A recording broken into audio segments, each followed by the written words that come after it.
Je suis la reine de l'Égypte, et je n'accepte pas d'être dominée. Ces mots, prononcés par Cléopâtre, résonnent à travers les siècles. Dernière reine de l'Égypte ptolémaïque, Cléopâtre incarne la lutte pour le pouvoir dans un Moyen-Orient en effervescence.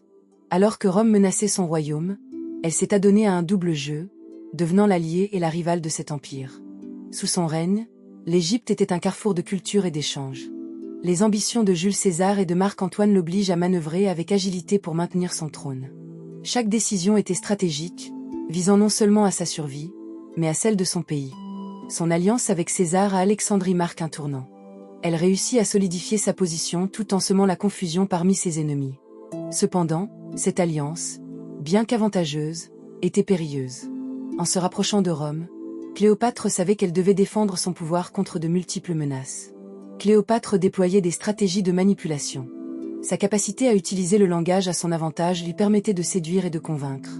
Elle était une tacticienne, transformant des relations personnelles en opportunités politiques. Ses discours devenaient des outils performants dans ses négociations, illustrant son génie diplomatique. Mais alors que son règne avançait, les tensions entre Rome et l'Égypte s'intensifiaient.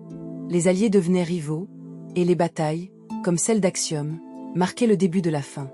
Chaque défaite militaire érodait ses espoirs. Cléopâtre comprit que le jeu du pouvoir était impitoyable. Malgré tous ses efforts pour préserver son royaume, les attentes de Rome devenaient lourdement pressantes. En 48 avenue Jésus-Christ, Cléopâtre rencontre Jules César à Alexandrie. Cette rencontre est emblématique. Elle emporte César avec son intelligence et sa beauté, établissant une alliance politique solide. Ensemble, ils renversent des rivaux, et elle donne naissance à Césarion, son fils, qu'elle présente comme l'héritier de la dynastie.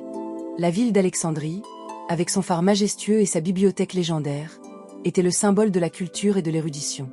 Dans ce cadre fantastique, Cléopâtre, vêtue de soie somptueuse, brillait comme une étoile au milieu des complots et des conspirations. La mort de César en 44 avenue Jésus-Christ bouleverse ses plans. Le meurtre de l'illustre général romain, poignardé par ses propres pairs, était comme un coup de tonnerre dans le ciel serein de ses ambitions. Comment puis-je continuer sans lui ? Pensait Cléopâtre, dévastée. L'ascension de Marc-Antoine lui offre une nouvelle chance. Leur rencontre à Tarse, dans la chaleur brûlante de l'été, est marquée par son charisme. Antoine, séduit par son esprit et sa beauté, devient son allié. Ensemble, ils envisagent de revitaliser l'Égypte face à la menace d'Octave. Cléopâtre se révèle être une stratège exceptionnelle. Elle s'implique directement dans les décisions militaires, jouant la carte de l'enthousiasme et du romantisme. Les discussions entre eux, empreintes de passion, se déroulent souvent sous les étoiles, bercées par le murmure des vagues de la Méditerranée. Les projets grandioses qu'ils envisagent résonnent à travers les ports d'Alexandrie, où le commerce prospère et où les essences des épices se mêlent aux chants des marchands. Les marchés grouillent de vie, les cris des vendeurs se mêlant au rire des enfants jouant à côté des étals. Les parfums des incenses et des huiles flottent dans l'air chaud, témoignant de la richesse de l'Égypte. Dans les jardins luxuriants du palais, Cléopâtre s'entoure des plus grands penseurs et artistes de son temps. Chaque conversation, chaque banquet, devient une scène de théâtre, un spectacle destiné à montrer la grandeur de sa cour. Elle se déplace avec une grâce royale, sa tunique ornée de perles scintillantes capturant la lumière du soleil. Cette magnificence, cependant, est teintée de sombres préoccupations. La politique est un jeu dangereux, et la loyauté d'Antoine, bien que passionnée, est incertaine face à la montée en puissance d'Octave. Mais la défaite à Actium en 31 avenue Jésus-Christ change la donne.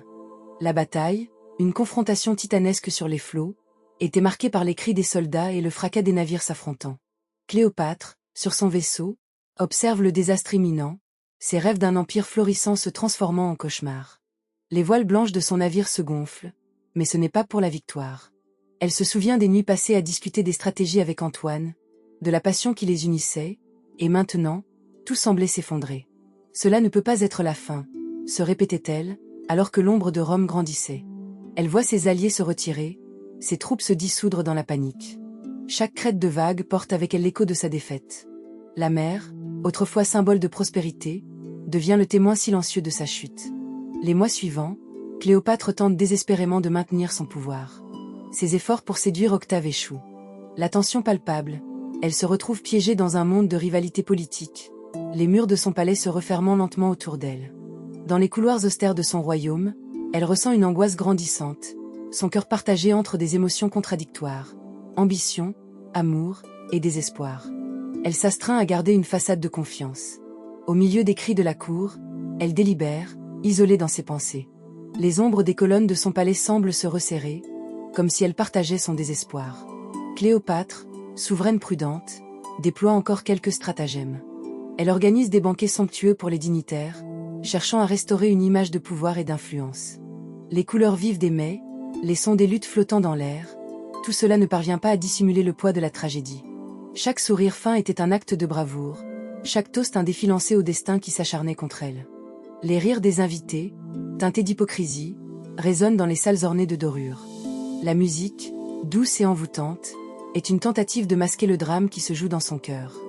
La nuit, seule, elle scrute les étoiles, espérant entrevoir un rayon de lumière dans cette obscurité. Les étoiles, ce qu'elles lui ont promis, sont désormais des témoins silencieux de sa lutte. Chaque nuit, elle les fixe, se demandant dans quelle mesure elles ont influencé le destin. Des souvenirs de son enfance, où elle s'allongeait dans les jardins du palais, lui reviennent en mémoire.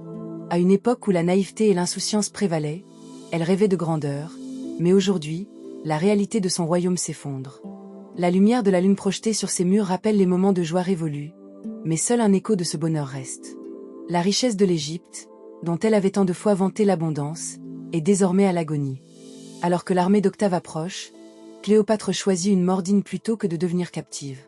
Elle se retrouve face à un choix déchirant, un dilemme tragique qui témoigne de la force de son caractère. Selon la légende, elle se serait fait mordre par un aspic, symbole de l'Égypte. Cette décision n'était pas seulement un acte de désespoir, mais un ultime geste de défi. La morsure de la créature, à la fois douloureuse et libératrice, devient un acte final de résistance.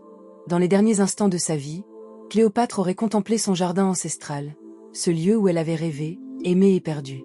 Ce dernier acte devient une déclaration de pouvoir sur son propre destin. Cléopâtre, héroïne tragique, laisse un héritage complexe, un symbole de résistance. Elle incarne la lutte désespérée d'une femme déterminée à ne pas être écrasée par les forces qui la dépassent. Son histoire résonne encore aujourd'hui. Elle incarne une puissance féminine, un avertissement sur les conséquences d'une manipulation politique. Son héritage inspire, encourage chacun à revendiquer sa place et à transformer ses luttes en force.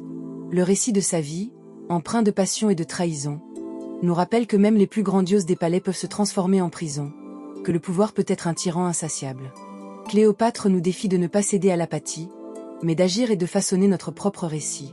Son histoire, au-delà des exploits spectaculaires, est une leçon sur la résilience humaine. Elle prouve que même dans les ténèbres, il est possible de briller. En somme, Cléopâtre n'est pas seulement une reine, mais une icône intemporelle de la lutte pour la liberté et l'autonomie. Ses choix, ses sacrifices, et son intelligence demeurent une source éternelle d'inspiration pour ceux qui osent défier le destin.